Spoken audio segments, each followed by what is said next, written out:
Hello, I'm your host, Vicky, And I'm your host, Kate. and you are listening to Let's Ask the Queerdos, Queerdos. a podcast for the girls, the gays, and the they thems. That's right. All of you all are welcome to watch. And we're going to take you on this queer life journey of ours. Today's theme, starting the new year off with a bang. We're talking about goals, manifesting our lives. Yeah, we're talking about manifesting our best queer lives in 2025. hmm And also, this being our first podcast, I'm sure you'd like to know who we are. Yes, so I'm Vicky. I am 29. I was like, I almost forgot your age. Yeah, Kate's a cougar. Yeah, I am. I'm 32, Mm-hmm. almost 33 in March, Pisces. Mm-hmm. I'm a Scorpio Yeah. And we currently are in Miami, Florida, which we'll get into in a in a second. second. But we were based out of Atlanta, and now we are moving to Brooklyn, Brooklyn. New York. So today's theme is about manifesting your best career life in 2025. And I know you guys been seeing all those videos, all those TikToks and such about people being like, oh, this is what I'm doing for 2025. And we decided to hop on the bandwagon. Yeah, a slow hop, a little hop. Not so Honestly. not so crazy. We We we, do vision boards every year we do, since 2023. yeah. And most of them have come to fruition. Hmm. And then the ones that don't, we kind of keep on the next year and work towards those. But Yeah, because it doesn't have to be linear. As long as you're making steps for the goal, I don't care to put it on the next year and the next year and the next year. yes. So one of our goals for 2025 was to get back into content creating. Yeah. So we said, let's do all of the platforms. Let's do every kind of media that we can do. We So, we are all or nothing type of people, if you can't tell. yeah, I think that's the ADHD. I would agree. Yeah. So, We both have ADHD, so yeah. Yeah. We'll also talk about how to manage that and what that's been like. yeah, with a couple that both have a couple and we both have ADHD, it could be a lot. hmm Yeah. So what are So, your main goals for 2025? so I think the biggest goal that I have is to really just become more in tune with my health, just be better about, my mind and my body. Um, we've done a lot of little changes here in the I think first month and Mhm. also leading up into January of, making sure we're eating the right things, drinking enough water, trying to get enough sleep. Drinking enough water is so Yeah, hard. it's like you have to drink your body weight in water, I feel like. I don't know. I feel like I pee all the time. I know, but they say it's good for you, so we're gonna keep doing it. And Oh, we've also been trying to reset our circadian rhythm. yes, Um so really limiting the screen time when we wake up, mhm. um, and Trying to go to bed at a reasonable hour. AKA 11:45. I think that's a reasonable hour compared to what I was going like where what time I was going to bed before. I guess. Yeah, Oh, right. and then a big one that we started doing that I feel like I've really noticed a difference is going outside and getting some sunlight hmm uh in the first hour that we wake up. It's been a game changer. hmm Yeah, it helps you more naturally wake up so that you kind of just are with the sun, so to Hmm. speak. So yeah, just trying to be more in tune with those things. And then I definitely notice when I feel good about myself, all the other stuff kind of just It's flows easier. and it's easier. But yeah, what's your big goal manifestation of 2025? So I would say my biggest goal of 2025 is becoming the main character in my own life.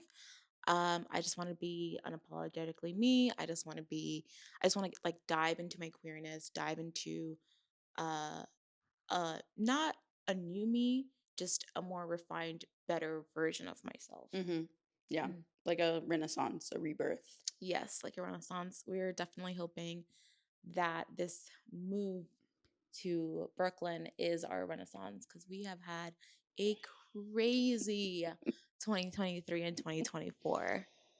Yeah, it's been a ride of ups and downs, but we're here. We're in the final like stages. So come well hopefully next month. Yeah, Yeah. we'll be in New York. And Fingers crossed. so yeah, we're very excited because I think we've both been in that rebirth kind of stage for a while. Yeah, we're in purgatory right now. So yeah, basically moving in your late 20s, early 30s is not the same as moving Mm-hmm. when you're 20. It's Near 20 somethings. yeah, it's very it is very strange, I would say, and we're very excited. Well, I'm personally very excited. I'm excited to have a home that's our own. I'm excited to decorate together and make, our A little home nest a little and nest. But it is different when you move when you're older. oh yeah, I think that's like one of the biggest challenges that, I think a lot of people see with moving Hmm. later on in life is they don't want to uproot the friendships, they don't want to change locations because like a lot of people are, I'll say, quote unquote, settled, Hmm.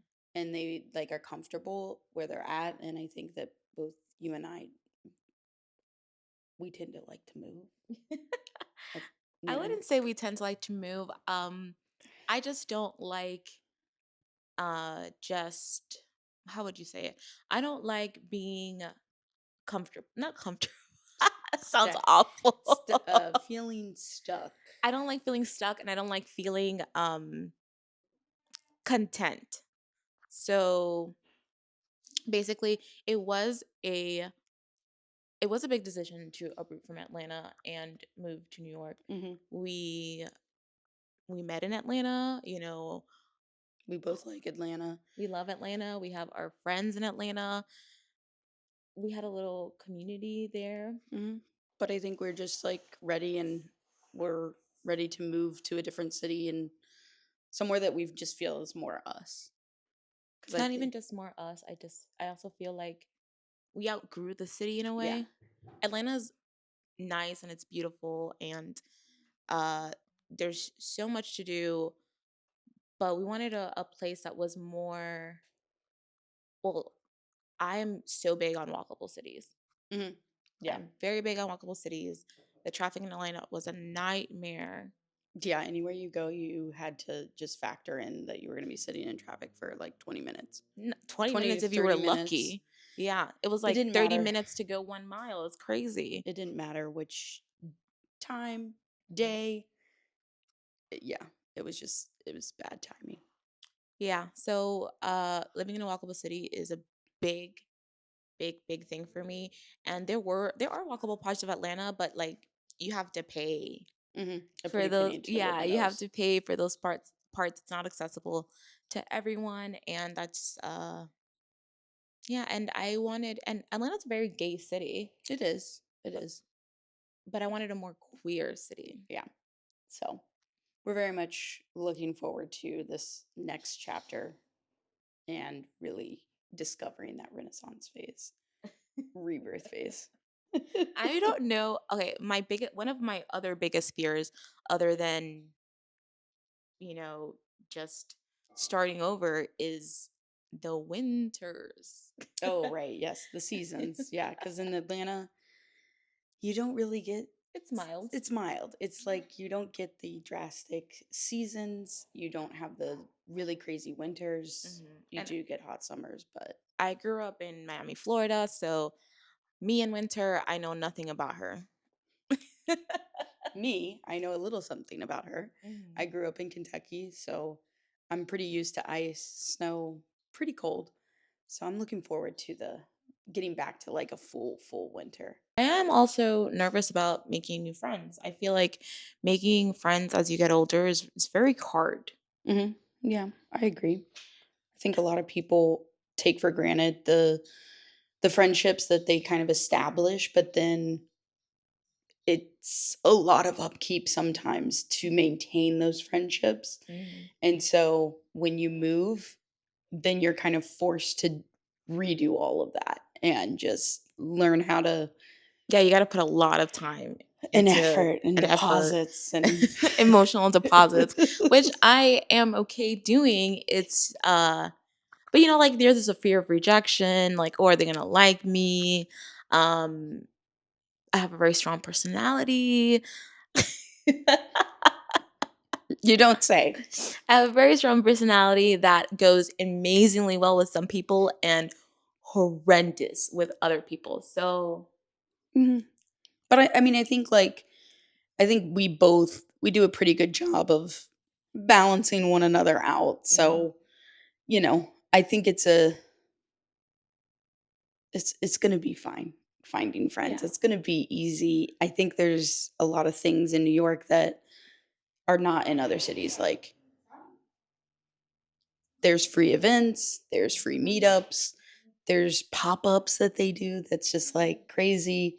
And yeah. then like little niche groups. And there is a big queer community, and I know that they have quite a few more lesbian hangouts than Atlanta did. So that is kind of something that I'm really looking forward to. Absolutely. And we do know a couple people, so That also helps. that definitely helps. So, Well, but we our keep talking about with the future, what's our present state like?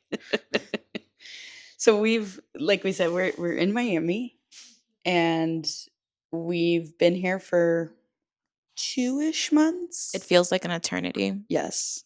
Um, and we are living with Vicky's parents temporarily. Temporarily. Yeah. So, uh, that's been a very weird, chaotic living situation. Um, because, the prodigal daughter returns and there's no room for prodigal daughter. Yeah, so my grandma moved in well, I haven't lived at home for 10 years. So that makes sense. Uh, Same, same. My room is no longer my room. so my grandma has taken over my old room. So Kate and I have been sleeping in an air mattress. In the sitting room. So that's been fun. Yeah, that's been a journey, and I don't know, sometimes I feel like I'm a teenager all over again. A little bit, yeah. Yeah. Sometimes it's hard to like have your own space, your own time, do your own thing when there's a whole household involved and it's not just you two. Mhm. And I also feel like it was kind of like a cultural shock for you as well. A little bit. Yeah. I'm learning Spanish, but Vicky's relatives will full on just I'll say one word in Spanish and they'll full on have a conversation Mhm. in AP Spanish to me like it's no like I'm just like understanding everything they're saying. Yeah, and it's not just like regular Spanish, it's Dominican Spanish. And if you know any Dominicans, they talk fast. So they'll talk to Kate like 1,000 miles per hour, and Kate just smiles and looks at me and waits for me to. Mhm. And then I'm like, "What'd they say?"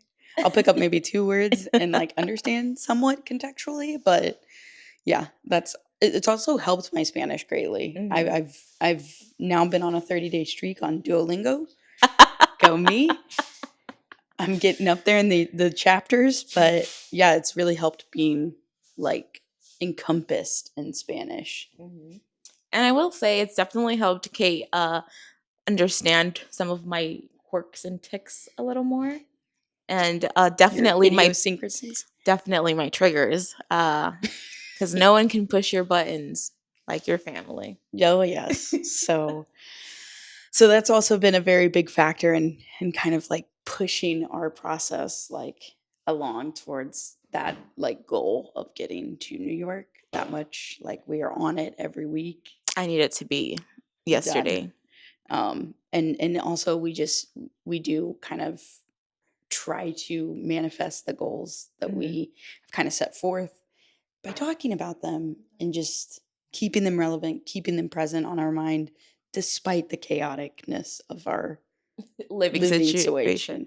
So that's why I always say it doesn't matter where you are, it just matters where you're going. And I think that segues nicely into what, like, how we manifest things is by doing small steps, Hmm. not doing huge, crazy, outlandish goals.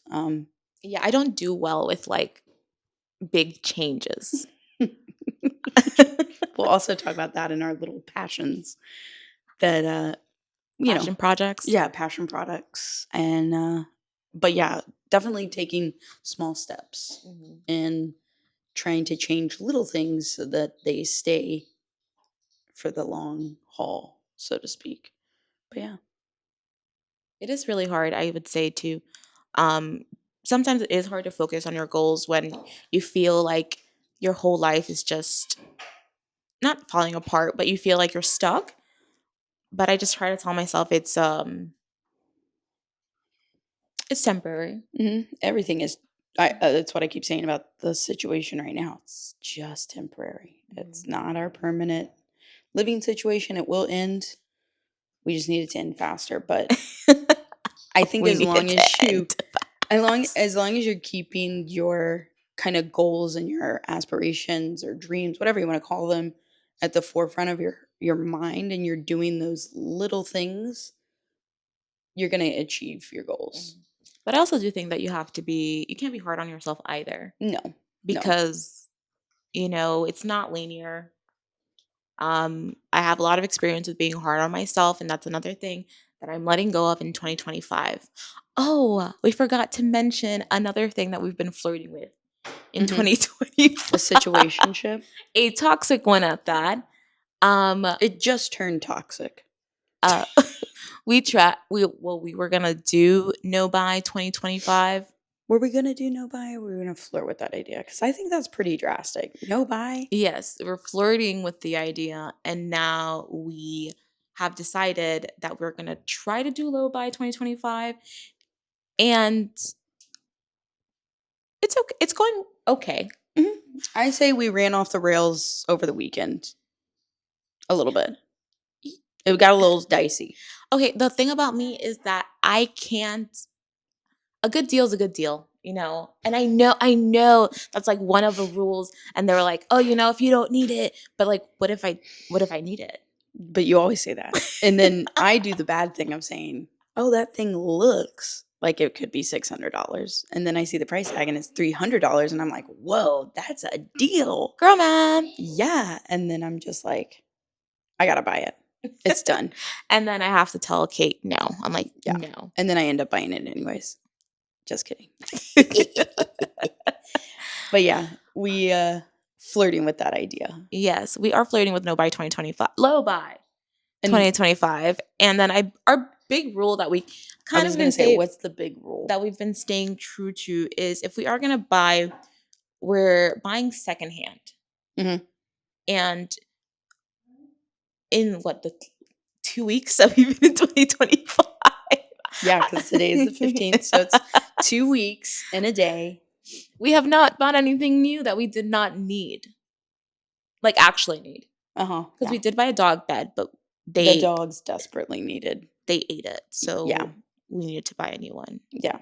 So, but yeah, that's one big rule. Mhm. The other big rule is that we do allow ourselves to splurge a quarter. Yeah, we're giving ourselves one gift a quarter. And even the splurge has a budget on it. Yes, the splurge does have a budget, and we're giving each other one gift a quarter. Well, not each other. We're I was buying like, eat ourselves a gift. we're I'm not buying giving you a ourselves gift. one Back gift up. a quarter if we are good. hmm We have to be good. That's the caveat. If we are not good at that quarter, we do not get this splurge item. Oh, is that written into the bylaws? Yeah, like 'cause Oh. it's a reward. Oh, I thought we just got the splurge no matter what. No, it's a reward. The stipulation of getting the prize, the reward, because it's a reward. You don't just get it because You saved. we don't do participation trophies in this household. Okay. So you get the reward if you were good. hmm But the other thing that we were talking about is that even if you buy something secondhand, if you buy one thing, you got to get rid of three. Mm. One other rule that we've given ourselves is that if you do buy something and even if it's secondhand, you have to get rid of three things. Which really makes you think about, what am I buying? Why am I buying it? Do I need it? Do I really need it? Do I really want to give away three things that are maybe similar, if not the same? So really making the intentionality behind the spend. So we're just trying to be more Mindful of our spending and what we spend our money on, because I feel like at the end of every year, we say the same thing. I'm just like, okay, I made this much money and there's no money in my bank account. I don't understand. Exactly. And it's like, where did it all go? I didn't save nothing. Yeah, So, well, we saw where it all went when we packed up our house. Yeah, and that's where we realized we need to make some budget restraints. And we have too much shit, is what we realized. So that's one big, I think, goal, both for our year that we've aligned on, is our finances and budgeting and not overly consuming. And then our next big goal was content creating. Yeah. And well, this is why you're seeing this podcast, right? Yeah. We wanted to start a podcast. So 2025, we said, let's do it. Let's do it. And not only are we starting the podcast, but we will be documenting the process of turning our New York home into, or a New York house into a home. Oh, that was so lovely, the way you did that. So I'm very excited about this next year. I'm feeling hopeful. I'm feeling excited. I'm feeling ready to go. I feel like I'm just right at the start of the race, and I'm like, let's go. Let's go. And so I just kind of want that to start. I'm excited, nervous. Yeah, I'm all the things. Percolating with a little bit of heartburn. So let us know, what are your goals for 2025? Even if they're small, you want to get outside more. You want to sleep 8 hours. The smallest ones are honestly one of the most important ones. Yeah. So let us know. Comment what you think. So I really hope you guys join us on this queer journey, this queer 2025 manifestation journey that we're on. We hope to see you guys again soon. And we would love to hear about your goals and aspirations for 2025. Please subscribe. Please comment. Please review us. Leave all the good things. Wait, only if it's good, though. If it's bad, don't do it. You can give us a little bit of... No, I'm just kidding. I don't take criticism well. I'm kidding. Anywho, follow us on all the socials. We are on TikTok for as long as that's on. Yeah. We're also on Red. We are on Red. So if you know, you know. But yeah, we're on YouTube, all the channels. You'll find us. Okay. Well, I hope you enjoyed our first podcast ever. Hopefully it wasn't too chaotic for you. It was a little all over the place, but that's just how our brain works. And if you like it, you can stick around. And if you don't, that's okay too. Just keep swiping. So, yeah. Signing off. We'll see you next time. Bye. Bye.